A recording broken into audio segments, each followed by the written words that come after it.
Welcome to this week's episode of All in the Mishpacha. Here you see the cover All in the Mishpacha. Chief priority, Rev David Yosef channels his father's spirit in the battle for Israel's halachic identity. Not what I'm speaking about. This is what I'm speaking about over here. Yonasan Rosenblum, my very good, really wonderful week. I will say this before I get into his article over here. I think Yonasan Rosenblum there's only two good writers in Mishpacha magazine. One is Yisrael Besser, who I think I talked about last week, a really good writer. The other pretty good writer is Yonasan Rosenblum. The other writers, I guess, are average. He's a very good writer. I enjoy the way he words things. I enjoy his column usually, unless he gets too political or law-based. He's a lawyer. He went to Yale Law School and he practiced law for a number of years. So sometimes he's too technical. I don't really understand what he's saying. He talked about he had a really good week a couple of weeks ago, maybe a couple of months ago, before judicial reform began, the protests. He says, I had a week of near constant euphoria. Better yet, I was able to identify the two events that set off that euphoria and file them for future reference. Neither involved winning the lottery. The first had to do with an early morning disagreement with my wife. Not that the disagreement itself was a source of my euphoria. My wife asked me to do something that I was happy to do and to which I readily assented. My mistake apparently was asking her to reset the alarm clock accordingly. That was interpreted as having conditioned my assent on some reciprocal benefit. That had not been my intention, and I balked at offering the requisite apology. After davening and a walk around the neighborhood, however, it occurred to me that my request to reset the alarm clock in such close proximity to hers could well have been understood as some sort of quid pro quo, and I was ready to offer a profuse apology, which was received with both joy and surprise. Apparently, offering apologies, especially when I feel unfairly accused, are not my strong point, but they should be. He was shocked. He didn't realize you apologized to your wife. She took it, right? It was received with both joy and surprise. Obviously, doesn't happen too often. Either one of two things is possible. Either they never get into fights and they have nothing to apologize, or he does have things to apologize for, he just yet to do it. And now, mind you, this guy, you can see his picture. I believe this is an older picture. I think he's in his 70s at least. I think he's noted that. He's in either 70s, maybe early 70s, late 70s. He's 70 years old. He's been married at least 40 years, 30 years. And this set off euphoria. I don't know why he'd be so happy about this, but he was very happy, as he explains later on in the article, that he was working on his ego.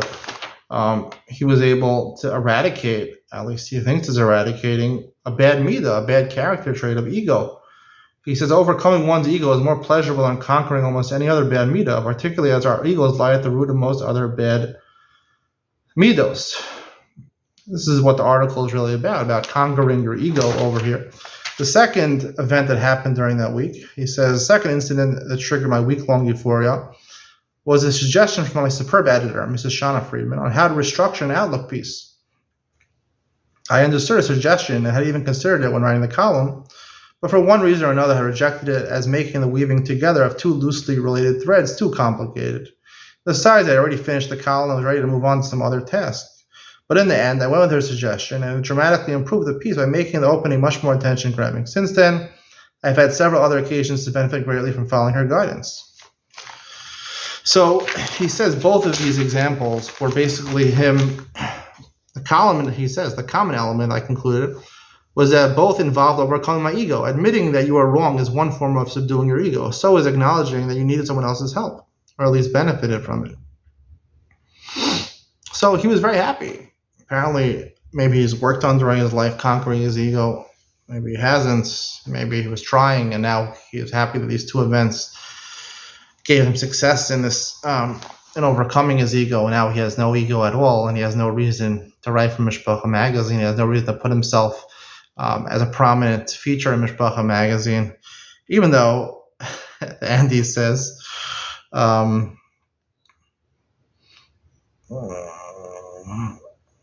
He says, what does he say here? I have no desire to chill completely. I would despair, for instance, for this column to come to an end. He said if he couldn't write this column, he would despair. He's talking about getting older, and when you get older, you don't worry so much about competing with other people. You just worry about what's good for you, and you're able to focus and have these realizations of causing cessation of your ego by listening to other people, apologizing to other people. And he's very happy and content at this stage in life. He doesn't want to lose his column. That means a lot to him. He says at the end, he ends off, but I have no need to compete with anyone else to feel alive, and I savor the calm that follows from that. He's happy, he's calm, serene. He doesn't have to compete with anybody. And what's interesting is that he talks about his younger years when he was in college and then he was in graduate school. I believe he was in Yale Law School. I don't know what college he went to. He talks about that in college he was a tennis player. I'm actually acutely familiar with the ambitions of youth. In college, I was one of the top players on a truly mediocre tennis team, which proved only that any coach with sufficient determination could schedule a winning season. I won far more often than I lost, though few were the times that I thought in warm-up that I was the better player in tennis than my opponent.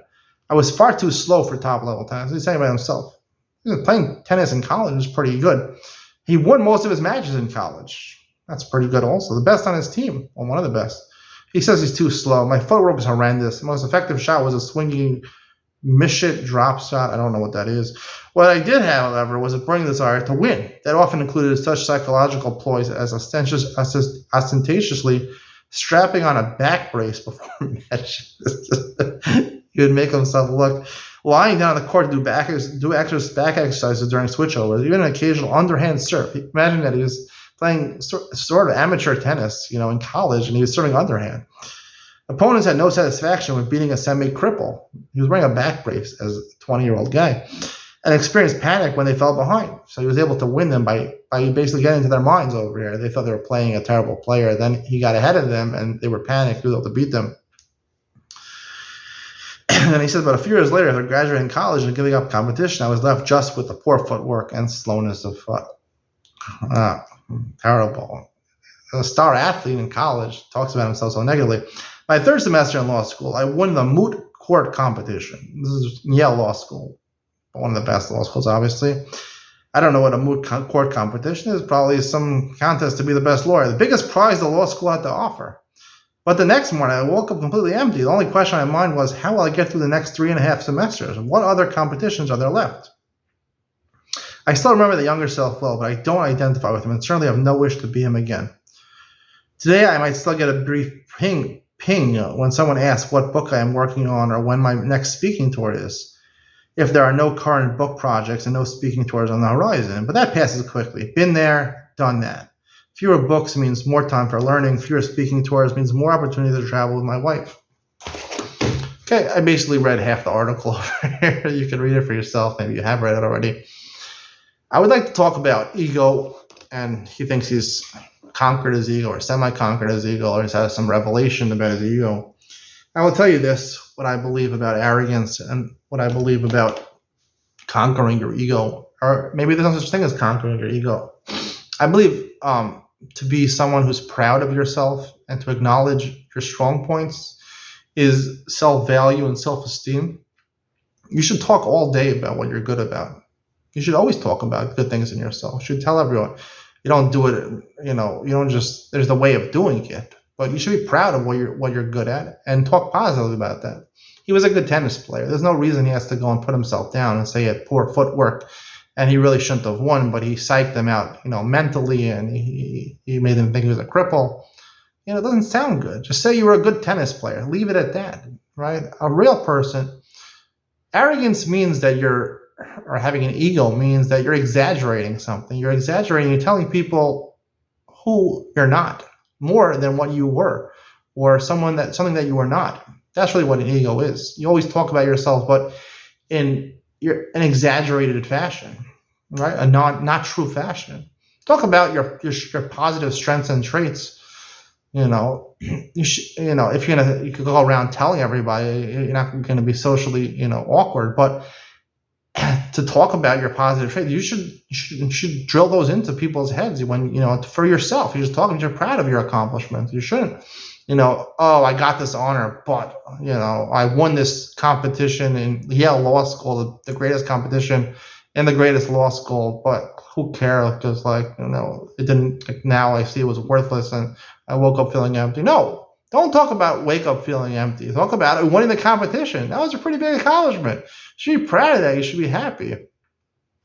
And that's really the way it is. That people that know their strengths and they give value to themselves and give value to what they've accomplished, those people are proud of themselves, and they're not going to be arrogant, because a smart person, a socially adept person, will talk about his strengths and try to leave out his weaknesses. If people will mention his weaknesses, he will acknowledge them, but he won't elaborate on them, and he won't talk about them extensively. Why should you put yourself down? You should make yourself happy with yourself. You should add value to yourself. You should be, you should love yourself. You should love another person or your bad side like yourself. The person you should love the most is yourself. And it usually goes hand in hand. People who are confident in themselves and they know who they are, and they cherish what they're good at, and they value themselves, those people don't have a problem apologizing to other people, don't have a problem getting advice from other people. They want to get advice from other people.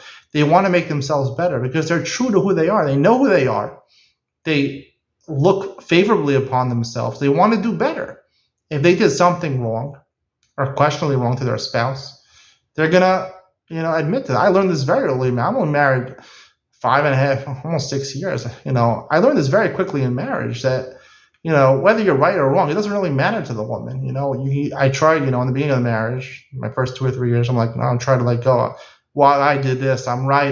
They don't care, the woman. They don't care. They just want you to apologize. Whether you're right or wrong, it doesn't make a difference. That's not the right way of going about it. If you hurt your wife's feeling, your spouse's feeling, apologize and say you're sorry. That's what a woman wants to hear.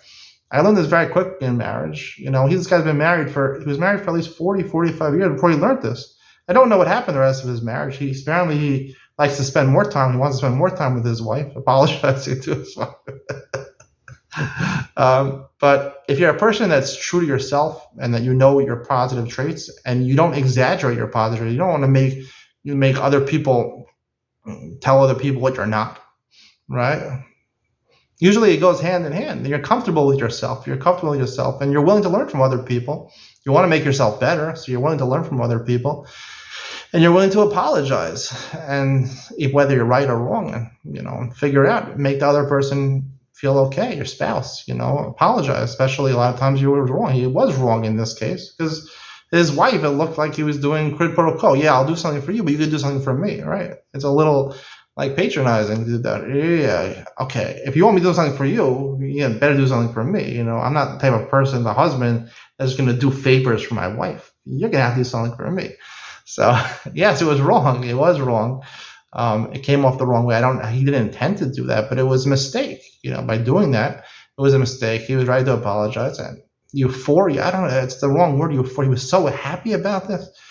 This person, in my estimation, someone who's very far away, who's probably very egotistical. And usually the people that are egotistical, because they have an inflated view of themselves, and they also probably tell other people inflated views, that their actual positive attributes, they tend to, take down. They tend to, push to the side. And that's just the way it works. When you're not living, when you're living an inflated life in your mind, Gasas Haruach, it's called in the Gemara. Not Gaib. Gaib is a good thing. Gasas Haruach, themselves they're learning in Daf Yomi, is a bad thing. Gasas means enlarged, exaggerated. When you have an inflated view of yourself, that's what an ego is, an inflated view of yourself. And oftentimes you tell that inflated view, or you impart that inflated view to other people. So then, because you're not true to yourself, so your real accomplishments, it works like kind of the opposite. Your real accomplishments, you'll discredit. Yeah, I was a great tennis player, but I had terrible footwork. And, basically I shouldn't have won any matches, but I psyched them out. Or I won the biggest competition in law school. I was the best lawyer in Yale Law School. But it was empty. It was meaningless. I didn't really accomplish anything. No, you accomplish a lot. You were a great tennis player. You were a great lawyer. You're a great lawyer. I don't know how long you practiced law for, but talk about those things in a positive light. If you're true to yourself and someone who doesn't have an ego, right? So you're accurate. You're accurate. You're true. arrogance usually is associated with falsehood, because people who have arrogance have an inflated view of themselves and give off an inflated view of themselves to other people. He's busy thinking about people are talking about his speaking tours or his books that he's writing. A little inflated view of himself. He writes some books, some tours. Okay, that's nice.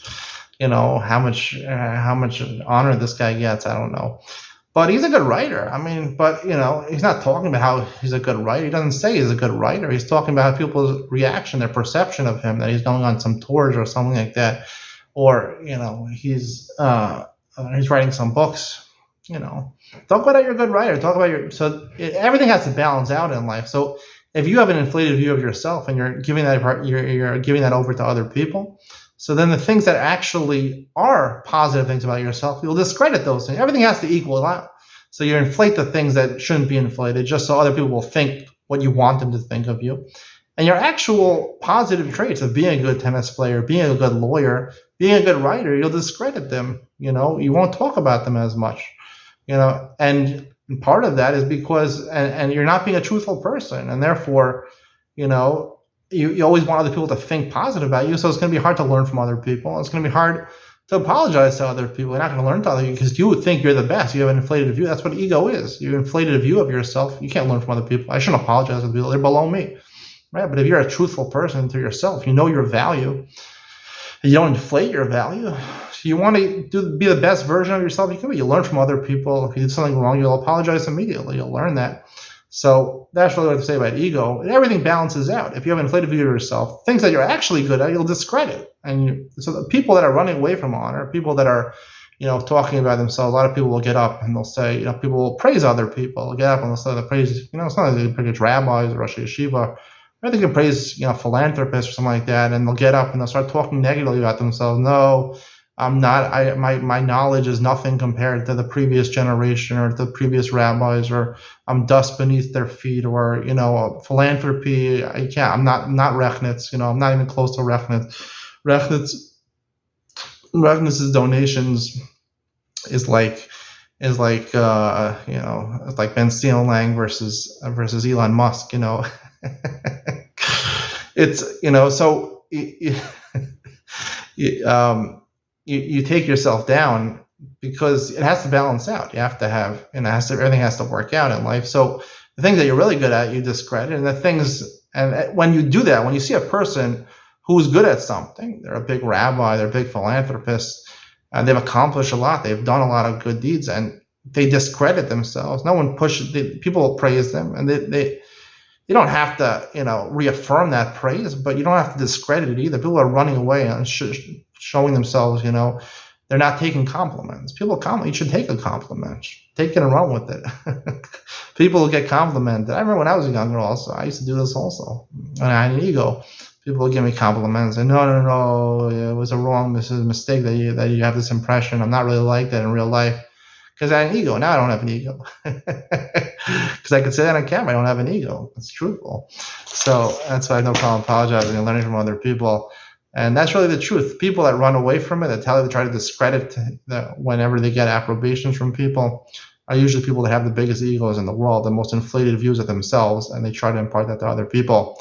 That's what I have to say about having an ego. Hope you enjoyed. See you next week.